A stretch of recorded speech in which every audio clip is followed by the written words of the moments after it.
Bien, bonjour à tous, merci pour cette introduction, Adrien. On va clôturer tranquillement cette deuxième journée d'événement. Euh, donc, merci à nos sponsors, parce que sans eux, effectivement, ce serait très compliqué d'organiser un événement de ce type. Donc, merci encore à eux. Merci également et surtout aux associations qui ont aidé dans l'organisation de cet événement. Donc, toutes ces associations sont représentées dans le comité d'organisation. Donc, sans elles, on n'aurait pas pu faire cet événement. Donc, comme le disait Adrien au tout début de cette session, je vais aujourd'hui vous parler du cycle de vie de vos solutions Power Platform, mais dans GitHub. Pour changer un petit peu, on va profiter et surfer sur les nouveautés. Donc, je m'appelle Raphaël Potin, je suis passionné de Power Platform et plus récemment de DevOps. Donc, vous pouvez retrouver sur ce slide tous les moyens pour me contacter. N'hésitez surtout pas, même après l'événement, je serai ravi de pouvoir échanger avec vous et peut-être même vous aider si besoin. Donc, le plan un peu de cette présentation, on va essayer d'aller rapidement sur les premières parties pour aller jusqu'à la démonstration. Pour ceux qui connaissent un petit peu, les démonstrations DevOps peuvent être longues et pas simples à gérer. Donc, on va avancer rapidement. Donc, une petite introduction sur GitHub pour ceux qui ne connaîtraient pas. Une petite introduction sur la gestion du cycle de vie d'une solution. Et ensuite, la démonstration.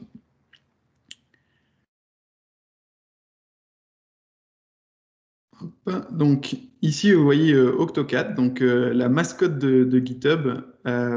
GitHub, c'est une plateforme bien connue des développeurs. Donc si parmi vous, il y a des développeurs, vous avez sans aucun doute entendu parler de cette plateforme, vous l'avez peut-être même déjà utilisée. C'est une plateforme de plus en plus complète et qui permet de faire énormément de choses. Alors tout d'abord, il y a la gestion du code source, évidemment. Donc tout le travail que vous allez pouvoir réaliser, vous allez pouvoir le stocker sur GitHub. Alors, on parle de code source, évidemment, mais on peut également stocker des documents hein, pour les présentations comme durant ces événements. Certains d'entre nous stockent leur présentation PowerPoint ou au format PDF directement sous GitHub. Donc, on peut vraiment utiliser la plateforme pour du stockage d'informations. Il va y avoir ensuite toute une partie consacrée au suivi des tâches et des bugs, qui est une part très importante de GitHub. Hein. L'objectif, c'est vraiment de mener à bien des projets. Euh, pour cimenter tout ça, il va y avoir une grosse partie collaboration, documentation et gestion de projet. Donc la collaboration, bien évidemment, elle va passer à travers les tâches, comme je disais juste avant, où on va pouvoir mettre des commentaires, échanger, mettre des labels, identifier les différentes tâches. La partie documentation, alors certains pourront dire que les tâches suffisent et les commentaires qu'il y a dans les tâches. Mais si on veut aller un peu plus loin, il y a également une partie wiki qui est directement embarquée dans vos espaces GitHub. Donc ça vous permet de bien documenter les choses. Vous pouvez également intégrer des petits fichiers au format Markdown. Donc c'est un format un peu à plat qui permet de documenter vos différentes parties de projet. Et il y a également un module de gestion de projet, il me semble qu'il est plutôt récent celui-ci, qui permet vraiment, à l'image un peu de ce que certains d'entre vous peuvent connaître dans Azure DevOps, donc la partie board, qui permet d'organiser ces tâches et de les suivre, de les faire évoluer en fonction de sprint ou de cycle de projet. Et enfin, et je dirais la partie qui va le plus nous intéresser aujourd'hui, est la partie automatisation à travers ce qu'on appelle les GitHub Actions. Donc, pour ceux qui connaissent dans Azure DevOps, la partie pipelines, c'est l'équivalent chez GitHub. On va pouvoir vraiment automatiser beaucoup de choses et c'est vraiment le cœur de la plateforme, je dirais, aujourd'hui. C'est ce qui la rend vraiment incroyable.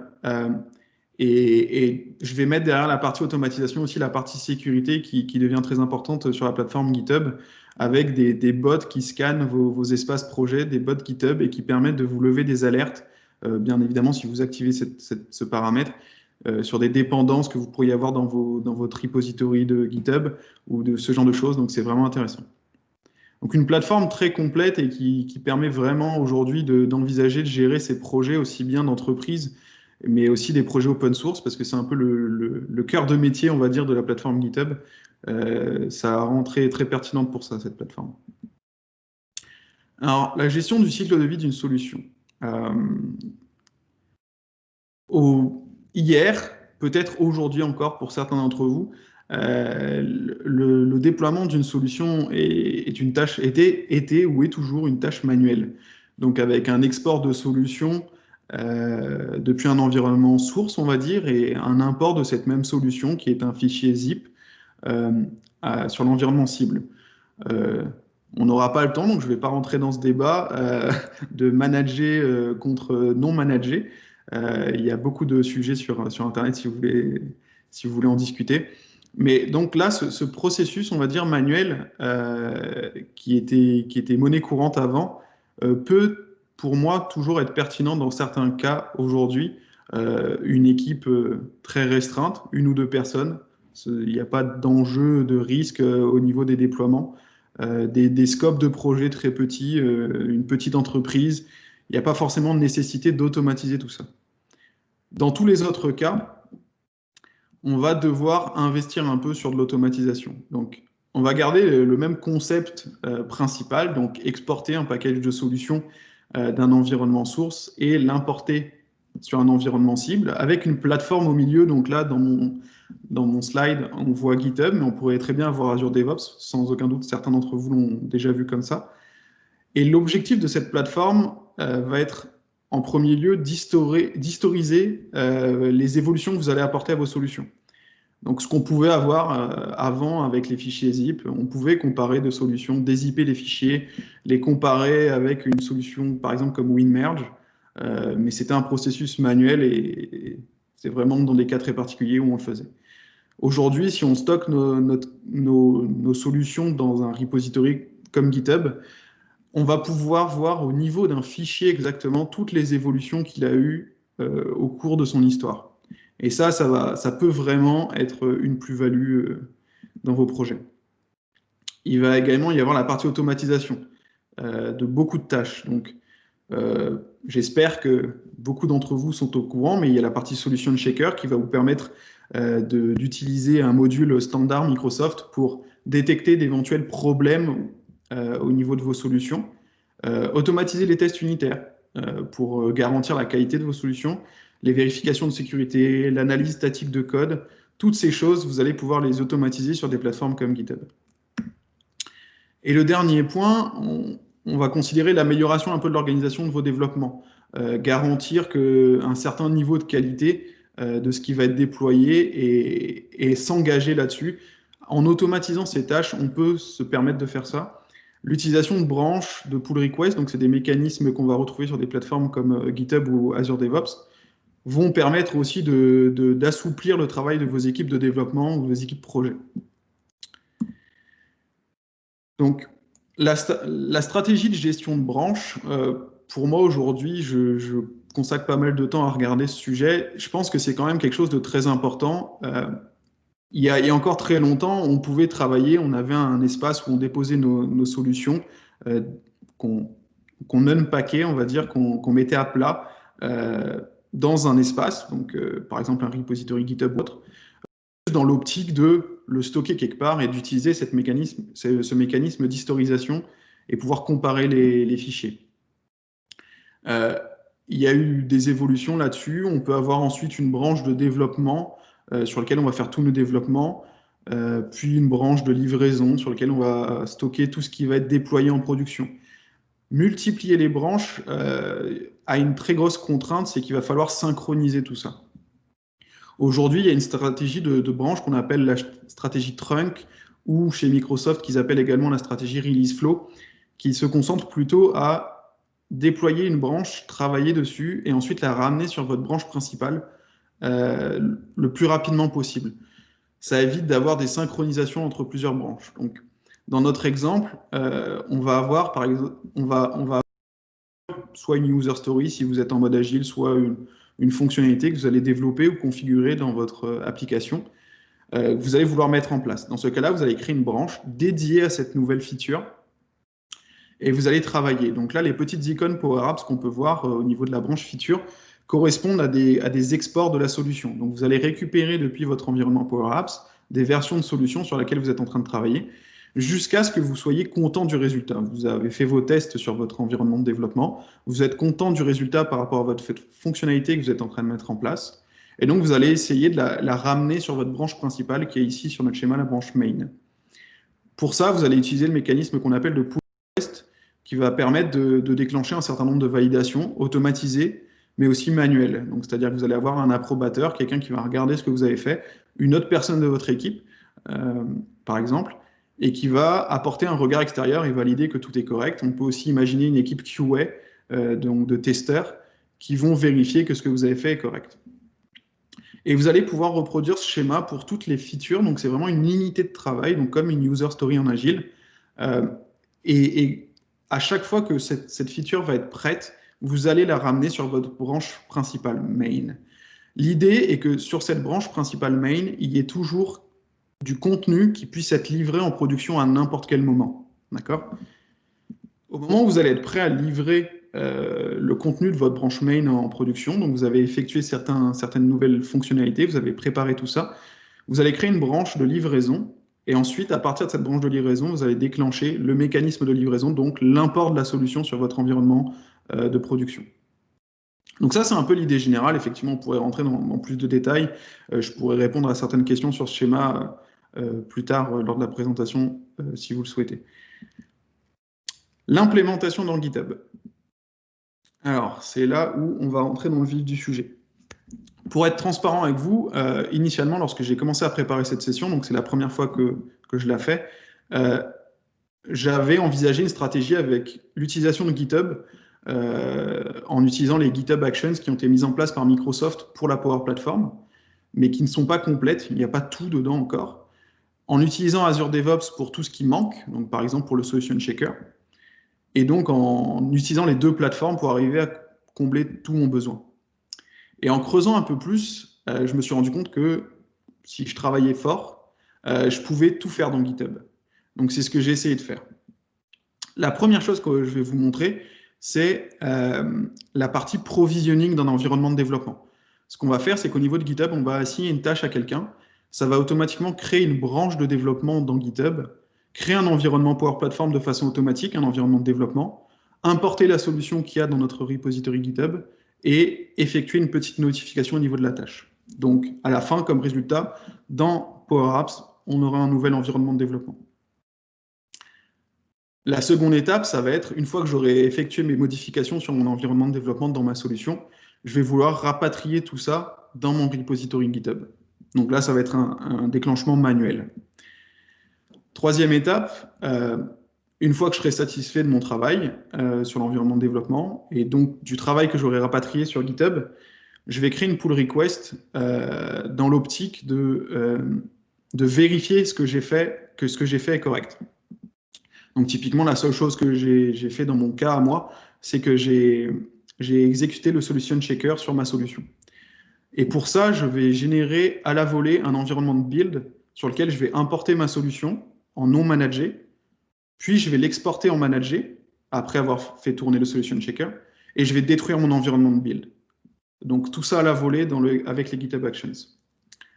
Quatrième étape, donc tout est correct.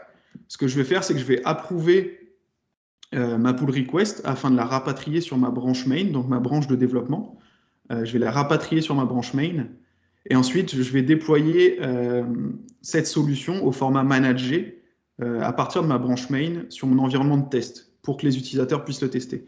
Encore une fois, comme je l'indique avec la petite astérix en bas, je vais avoir besoin d'un environnement de build déployé à la volée, un just-in-time environment, pour pouvoir construire cette solution managée que je vais importer sur l'environnement de test. Et la dernière étape, ça va être de clôturer ma tâche. Donc j'ai fini de traiter ma tâche, elle a été rapatriée sur ma branche principale. Je vais automatiquement, depuis GitHub, déclencher la suppression de mon environnement de développement. Il y a une étape bonus, on va dire, qui est la génération d'une release GitHub, donc un package qui contiendra notre solution qu'on verra ensemble après. Ce qu'on va faire, c'est que je vais basculer tout de suite dans GitHub. Je vais lancer les traitements et lorsque les traitements tourneront, parce que certains peuvent prendre un peu de temps, je regarderai pour voir s'il y a des questions pour y répondre. Alors, là, on est sur GitHub, justement. Donc, j'ai créé un répertoire template qui pourra être utilisé plus tard par l'ensemble de la communauté, si les gens le souhaitent, et dans lequel j'ai préparé un certain nombre de workflows. Donc, typiquement, on va exécuter tout de suite la première étape. Alors, j'avais préparé un autre onglet, mais ce n'est pas grave. Donc, je vais créer une nouvelle tâche que je vais appeler PPFS 2020 Live Demo. Je vais lui apporter un peu de détails. Donc, ce qu'on va faire, c'est qu'on va rajouter un champ niveau de type choix sur l'entité démonstration. Et en fait, le déclencheur de mon traitement derrière, ça va être le fait que je l'assigne à quelqu'un. Parce qu'on peut imaginer que il y a un travail préparatoire. Donc là, je vais rafraîchir juste pour qu'on voit que l'action de provisioning, donc je vais vous montrer plus tard ce que ça contient, se déclenche. Donc, l'action de provisioning, donc là, on est sur justement cette GitHub Actions, donc c'est du code YAML, c'est comme ça que fonctionne GitHub pour travailler. Donc, tout est contenu ici. Donc, il va y avoir le déclencheur, donc une issue, qu'on appelle dans GitHub une tâche, va être assignée, et c'est ça qui va déclencher mon action. Donc à ce moment-là, j'ai découpé mon traitement en plusieurs jobs pour un peu cloisonner les choses. Donc le premier job va être la création de la branche de développement. Donc ça, j'ai utilisé une GitHub Actions de la communauté qui permet de créer une branche, en lui spécifiant simplement un nom. Donc là, encore une fois, l'objet de GitHub, c'est vraiment de travailler en communauté. Donc j'ai utilisé ce principe-là. Donc là, cette étape va générer une branche. La seconde étape va être le provisioning de notre environnement de développement sur Power Platform. Donc, effectivement, aujourd'hui, Microsoft ne fournit pas cette GitHub Actions. Donc, ce que je me suis dit, c'est que j'allais utiliser le module PowerShell, Power Apps Administration PowerShell, parce que certains d'entre vous le savent peut-être, faire du YAML, faire du DevOps aujourd'hui, ça nécessite de faire beaucoup de PowerShell. Donc, j'ai utilisé ce module-là et je provisionne mon environnement Power Platform directement ici en lui spécifiant un nom, donc une région, le type d'environnement. Dans notre cas, ça va être du trial. Est-ce que je provisionne une database? Donc là, en mettant ce paramètre-là, je dis oui. La currency, donc moi, ça va être du dollar canadien. Le langage anglais et le domain, ça va être la partie de l'URL. Donc typiquement, on verra plus tard ce que ça donne dans notre cas. La troisième étape, donc le troisième job, alors ce que je n'ai pas précisé ici, mais là on le verra, c'est qu'en fait dans ce troisième job d'import solution, j'ai un prédécesseur qui est obligatoire, c'est la création de notre environnement. Pour pouvoir importer, effectivement, il faut que j'ai créé l'environnement. Donc ici, je précise que j'ai besoin de cette étape pour pouvoir avancer. Et c'est à cet endroit que je vais utiliser justement les actions que Microsoft met en place, donc la partie pack.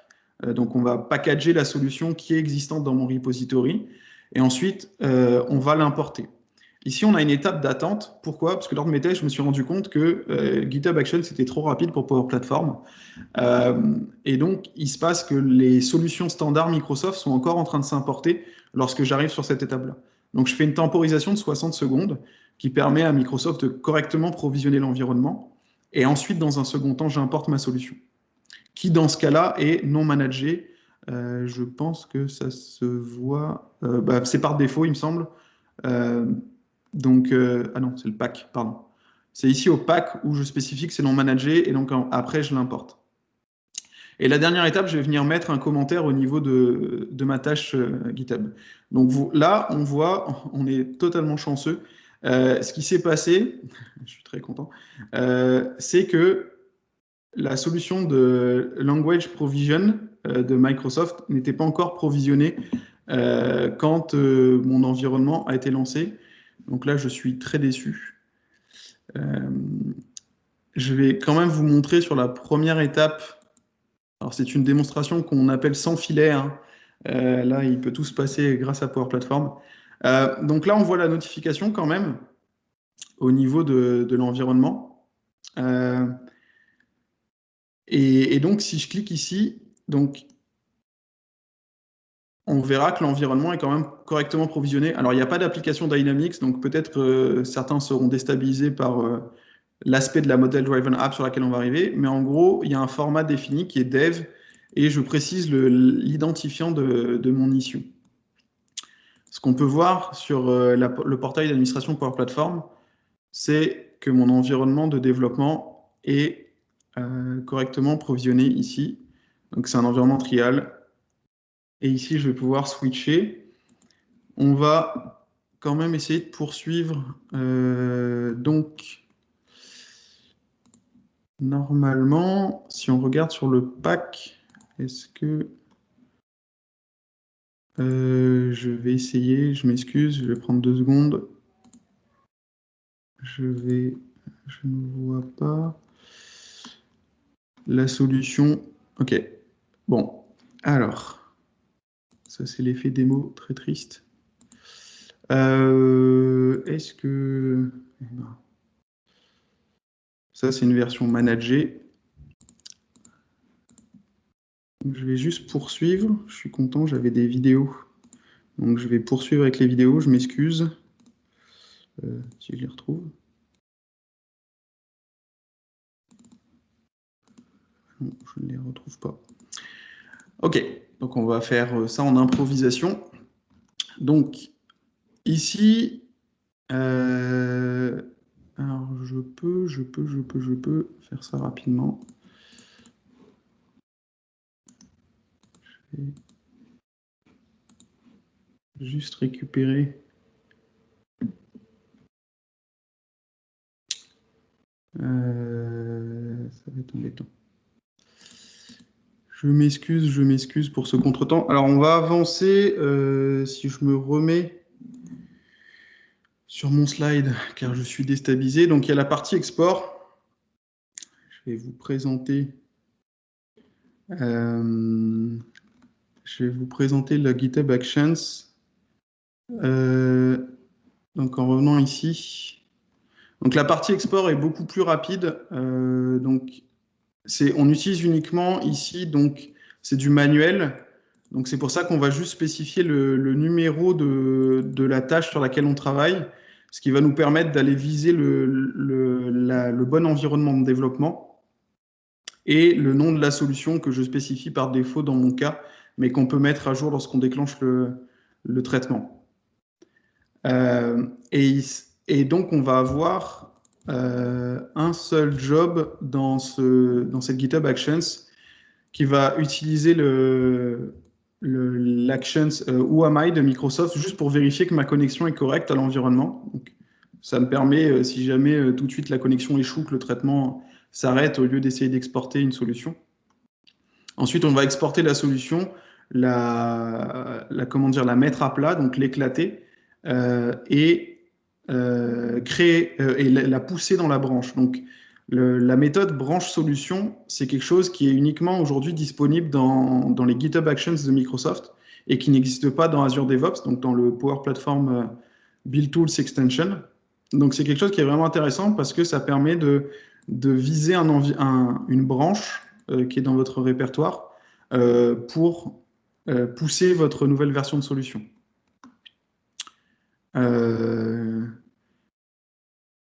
On va continuer sur les YAML et ensuite je verrai si pendant les questions je peux m'amuser à retenter les choses. Donc là, on était sur l'export et unpack, donc qui est quelque chose de manuel. La prochaine étape, c'est lorsque je vais créer ma pull request, c'est de faire un quality check. Donc celui-ci, c'est celui qui est le plus long, car en fait, tous les traitements qui vont nécessiter le provisioning d'un environnement de build sont plus longs parce qu'on va créer un environnement, le détruire. Donc tout de suite, on se doute que ça peut prendre un peu plus de temps. Donc là, on va créer notre environnement de build. On utilise un format de date pour garantir son unicité, ainsi que l'identifiant de l'exécution du traitement. Donc on va ensuite créer notre environnement, un peu comme ce qu'on a fait avec l'environnement de développement. Ensuite, ce qu'on va faire, c'est qu'on va lancer le quality check, justement. Donc pour ça, donc là, on utilise notre environnement de build. On va rajouter un module PowerShell qu'on n'avait pas jusqu'à maintenant dans la création d'environnement, c'est le checker. Et ce qui va nous permettre d'invoquer le solution checker, justement, et de récupérer le résultat pour vérifier est-ce qu'il y a des erreurs ou non. Donc c'est cette deuxième étape, c'est on va récupérer le résultat qui est un fichier qui est un fichier au format SARIF, pour ceux qui sont familiers de ce format. C'est le fichier qui est retourné par le Solution Checker, justement, de Microsoft. Et à la fin de ce traitement, en ayant parcouru tout le fichier, on va regarder combien on a de points remontés en sévérité médium et en points en sévérité haute.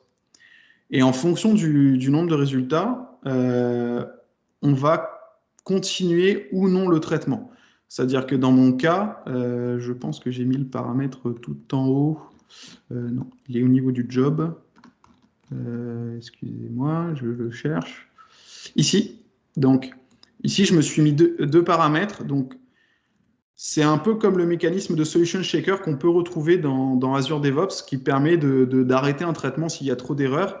J'ai reproduit ce mécanisme ici dans GitHub Actions en disant s'il y a 5 erreurs de sévérité moyenne ou si, alors 6, pardon, 6 ou plus, ou s'il y a une seule erreur de sévérité haute, on arrête le traitement on met en erreur le traitement de vérification de la qualité.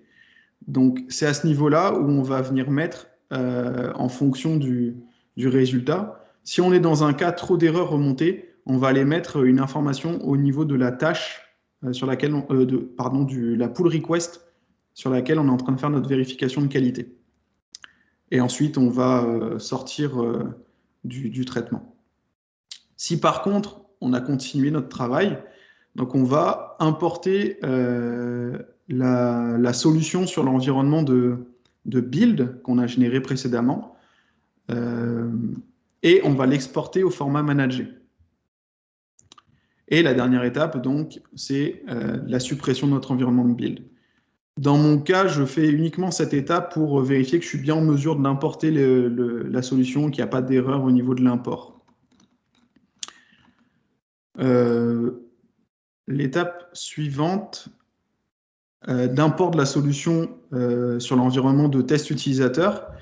Donc là, ce qu'on fait, c'est que lorsqu'on va merger la pull request, donc sur notre branche principale, donc dire tout notre travail qu'on a fait sur l'environnement de développement, on va le mettre sur notre branche principale, ce traitement va se faire déclencher. Donc c'est ce qu'on appelle un push sur la branche principale. Donc le push peut être équivalent à un commit, pour ceux qui sont familiers avec ce vocabulaire. Par contre, on va spécifier les répertoires qu'on va regarder dans notre repository GitHub.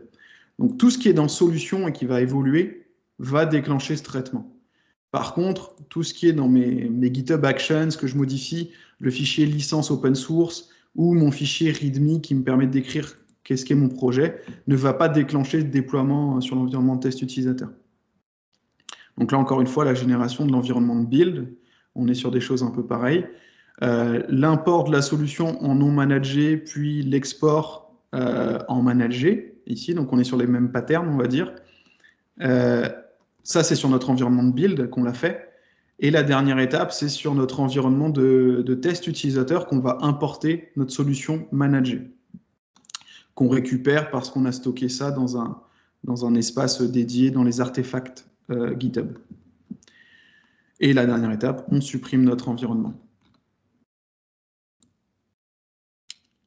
Une fois qu'on a importé notre solution, on va dire sur QA, ce qu'on va faire, c'est qu'on va supprimer notre environnement de développement.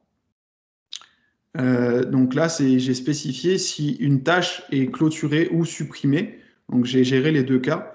Je vais aller supprimer l'environnement de développement associé. Donc encore une fois, là, on utilise les modules PowerShell d'administration Power Apps et on va simplement chercher l'environnement avec les informations qu'on a passées. Donc le search name qui est ici. Donc en gros, c'est le nom d'affichage de votre environnement portail d'administration Power Platform. Donc celui-ci avec des petites étoiles, parce que pour qu'ils ne prennent pas en compte les espaces. Et à la fin, on vient mettre un nouveau commentaire dans notre tâche GitHub clôturée pour indiquer que tout est correct. Et enfin, le dernier workflow, le dernier GitHub Actions que j'ai préparé dans ce repository. Mes yeux sont fatigués, je m'excuse. Donc, c'est la création de la release. Donc, c'est un package GitHub, on va dire. Donc, encore une fois, là, il y a la création de l'environnement de build, la génération de l'environnement de la solution au format managé et la création de la release GitHub. Donc là, on utilise encore une fois des actions qui sont disponibles sur le marketplace, car ce sont des choses un peu standards de GitHub, et on détruit notre environnement de build. Je vais juste regarder s'il y a des questions déjà pour le moment, et ensuite je tenterai une approche un peu violente.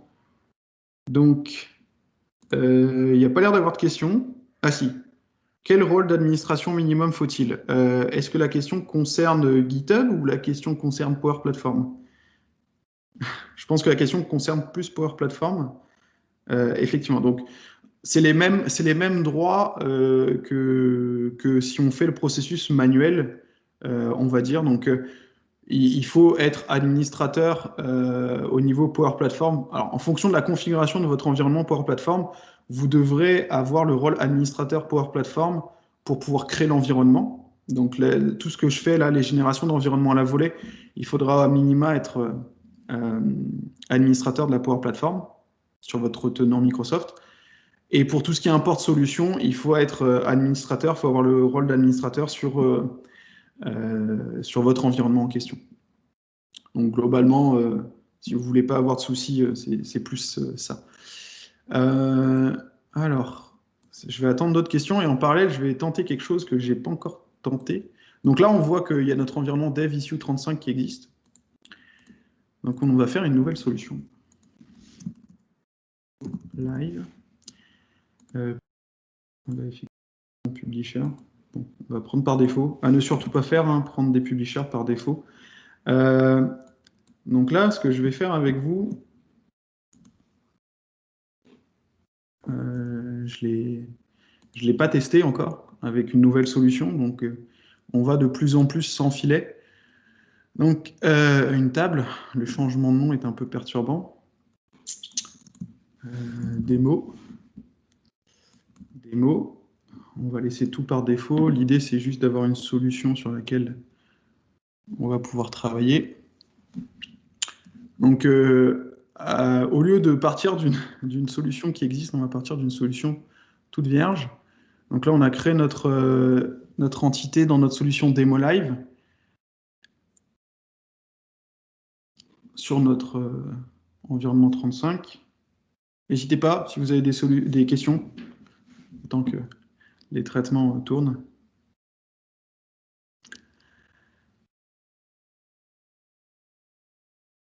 Ce que je peux préciser peut-être par rapport au schéma, je vais revenir. Moi, j'ai une question pour toi, un peu généraliste. Oui. Vas-y. D'une manière générale, un projet comme ça, pris from scratch, donc moi, je m'explique un petit peu pour tous ceux qui seraient là. Moi, j'étais extrêmement extrêmement intéressé par ce type de session parce que je développe des solutions autour de la Power Platform. C'est un peu, si vous êtes là, c'est généralement vous êtes confronté à ce problème-là et vous voulez les déployer automatiquement. Mais du coup, en partant from scratch, même si tu nous expliques que ton code, tu le mets en open source sur ton GitHub, donc on va pouvoir s'en inspirer. En partant from scratch sur une solution, tu vois le déploiement à combien de temps? Est-ce que c'est fluctuant en fonction de la taille de la solution ou est-ce que c'est commun un petit peu à tout type de solution, que ce soit une solution avec 2 connexions ou une solution qui va avoir plein de composants, plein de parties? Oui, alors très bon point. Alors effectivement, en fonction de la taille de la solution et de ce que vous avez dedans, ça peut prendre plus ou moins de temps à l'import. Et typiquement, dans mon cas, je suis confronté à ce problème parce que la GitHub Actions de Microsoft pour l'import solution ne permet pas de gérer le timeout et donc limite le temps d'import à 2 minutes. Dans ma solution de démo que j'utilise jusqu'à maintenant dans mon repository template, je n'ai quasiment rien. J'ai une canvas app vide, une entité où il n'y a quasiment rien, et une liste de valeurs. Et j'arrive quand même à faire sauter ce timeout de 2 minutes. Okay. Donc, en gros, même comme ça, avec la GitHub Actions standard Microsoft, on a un problème. Donc, typiquement, ça, c'est un point qu'il va falloir que je remonte au niveau des GitHub Actions de Microsoft, qu'il faut qu'on puisse manager ce timeout parce que, en fonction de la taille, on peut arriver à atteindre la limite. C'est pour ça aussi que quand on fait un projet avec des solutions Power Apps, il faut, comme Pierre l'indique très justement, il faut avoir une réflexion sur l'organisation de ces solutions et l'organisation du contenu de ces solutions. Ok. Alors, pour ma part, aujourd'hui, je n'ai pas de réponse à ce moment-là, parce que je me pose toujours la question. Il y a plusieurs stratégies qui courent, des bruits de couloir, on va dire, plusieurs choses. Je pense que typiquement, ça va être la fameuse réponse qu'on entend dans la communauté, c'est ça dépend. Ça va dépendre de beaucoup de choses. Votre organisation des solutions, elle va dépendre de beaucoup de choses parce qu'il n'y a aucun cas qui va être le même. C'est typiquement, déjà, si vous faites du Dynamics ou si vous ne faites pas de Dynamics, vous n'allez pas avoir la même approche sur l'organisation de vos solutions. Si vous faites du Dynamics qu'avec du code .NET, avec des plugins, ou même si vous ne faites pas de Dynamics avec du code .NET, avec des plugins, ou si vous faites que des Canvas apps, que des flows ou autres, ou si vous mixez le tout, vous n'allez pas du tout avoir la même organisation de solutions, mais c'est un très bon point, il faut prendre ça en compte dans la stratégie. Donc, je suis content, mon export de solutions a marché, et là, on va voir quelque chose que je n'ai pas encore fait. Donc, on va aller sur DevIssue35, et je suis très content, parce que ça a marché tout seul. Ça m'a créé automatiquement un nouveau répertoire. D'accord? Ça, c'était ma solution sur laquelle je travaille depuis le début. Donc là, ça m'a automatiquement, sans que je lui demande quoi que ce soit, généré un nouveau répertoire dans lequel on m'a dit, OK, j'ai une entité qui s'appelle démo qui vient d'être créée. Donc, à ce moment-là, est-ce que on pousse le défi plus loin? On va pousser. Donc, je vais revenir rapidement sur mes slides. Ah, je suis parti trop loin. Donc, je vais créer une pull request. Parce que je suis content de ce que j'ai fait, donc j'ai créé juste une entité là dans ma solution. Je vais créer une pull request, et c'est là où normalement il va y avoir un problème. Alors attendez, bougez pas. On va essayer de faire ça proprement. Étant donné que je l'ai mis en variable, donc là, je l'édite directement dans GitHub, c'est pas forcément l'idéal. Est-ce que... Comment j'ai fait ça? Alors, excusez-moi. Solution. Okay. Ensuite. Solution name. Ici. Donc, on va mettre des mots live hein, pour que ça soit plus pertinent. Ok. Oh, David, ça va être une question difficile. Est-ce que j'en ai à d'autres endroits? Non, c'est correct. C'est correct. OK. Donc là, je vais start un commit avec mon... Non. OK. Je ne suis pas parti au bon endroit. Je vais faire la même chose. Oui, alors donc la question... OK. Alors, en Rex, on est sur une moyenne de 6 solutions. Ah, c'était Pierre qui complétait pour l'organisation des solutions. Est-ce qu'il y a une parité entre ce qui est possible de faire avec les GitHub Actions de Microsoft et les Power Apps Build Tools sur Azure DevOps? Alors pour ça, pour répondre à ta question, David, aujourd'hui, comment dire, oui, il y a des différences majeures, on va dire, parce qu'il n'y a pas encore tout ce qui a été fait dans Azure DevOps n'existe pas dans GitHub Actions. Scott Duro a fait un article aujourd'hui, enfin, quand GitHub Actions a été annoncé, Scott Duro a fait un article pour présenter les différences dans un tableau. Donc j'essaierai de retrouver le lien pour vous le partager. Mais effectivement, il y a un tableau comparatif, donc il n'y a pas toutes les actions encore qui sont disponibles. Solution name ici. Il n'y a pas toutes les actions qui sont disponibles. Donc, il faut s'adapter. Et c'est pour ça que d'ailleurs, j'ai été obligé de faire un peu de PowerShell, parce que sinon, effectivement, j'aurais utilisé les mêmes mécanismes. J'aurais utilisé les mêmes mécanismes que sur Power Platform Build Tools en utilisant l'action standard de création d'environnement. Mais malheureusement, là, je ne pouvais pas le faire. Donc, là, on va tenter quelque chose. Je suis désolé, hein, j'improvise. C'était le plus gros risque de cette session, c'était que les timeouts d'import de traitement standard m'embêtent. Donc là, je suis sur ma branche de dev, je vais créer ma pull request en ayant changé ma solution dans le solution check. Ouais, bon. Oui, je vais créer ma pull request, c'est ça. Alors, je suis désolé, il faut que je le mette à jour en autre endroit. Si vous avez d'autres questions, n'hésitez pas. Ça me permet de meubler. Je pense que je vais arrêter des présentations DevOps. C'est un peu compliqué à gérer en temps réel. Ouais, ça semble difficile, mais c'est pas grave. Ouais, je sais. En replay, on pourra toujours passer les parties. Il y aura beaucoup de choses à passer. Hein. C'est pour ça qu'au moins, nous, c'est du live, c'est pas de l'enregistrer. Ah non, bah, j'avais enregistré quelques vidéos, mais effectivement, name, donc le solution name, il doit être quelque part. Il peut pas. Obligé de le changer parce qu'effectivement, jusqu'à maintenant, je travaillais avec une seule solution pour mes tests. J'ai été naïf à penser que ça pourrait passer tranquillement. Donc là, on a changé normalement tout ce qui était nécessaire. Merci, je pense que voilà, merci Pierre pour l'aide et pour le partage de l'article de Scott Duro en commentaire. Donc voilà, je vais créer la pull request et c'est là où ça va prendre un peu de temps. Donc en fait, comment GitHub gère ce point, c'est que donc au niveau de votre pull request, voilà, typiquement vous allez pouvoir voir la GitHub Actions qui s'est déclenchée automatiquement. Donc pour ceux qui sont familiers avec le mécanisme dans Azure DevOps, il y a un peu la même chose. Vous êtes en mesure, lorsque vous créez des branches et lorsque vous créez des pull requests, de les déclencher automatiquement des pipelines pour valider le contenu de vos branches. Donc là, c'est exactement le même principe. Donc il y a plein de concepts qu'on retrouve dans les deux plateformes. Étant donné qu'il n'y a pas de questions, je vais juste faire part de mes avis un peu sur la comparaison des deux. Aujourd'hui, moi, ce que je trouve beaucoup plus puissant dans GitHub par rapport à Azure DevOps, c'est le fait qu'au niveau des GitHub Actions, il y a des déclencheurs très simples à utiliser au niveau des issues, des tâches, comme j'ai pu le faire avec l'assignation, et les pull requests.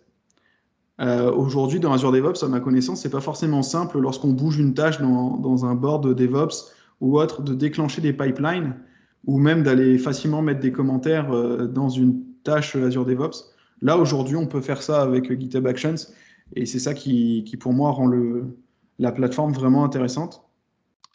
Ok, oui, c'est sûr. Il y a eu un petit flottement. Je me disais c'était trop beau pour que ça soit si rapide. Et typiquement, pour moi, toutes les personnes de la communauté aujourd'hui qui travaillent sur la Power Platform et qui construisent des solutions dans GitHub, je sais que par exemple, David, qui était avec nous là, fait des solutions sur GitHub. Ça va être le fait que Microsoft propose déjà ces GitHub Actions et nous ouvre la porte de GitHub, ça va devenir quelque chose de très intéressant.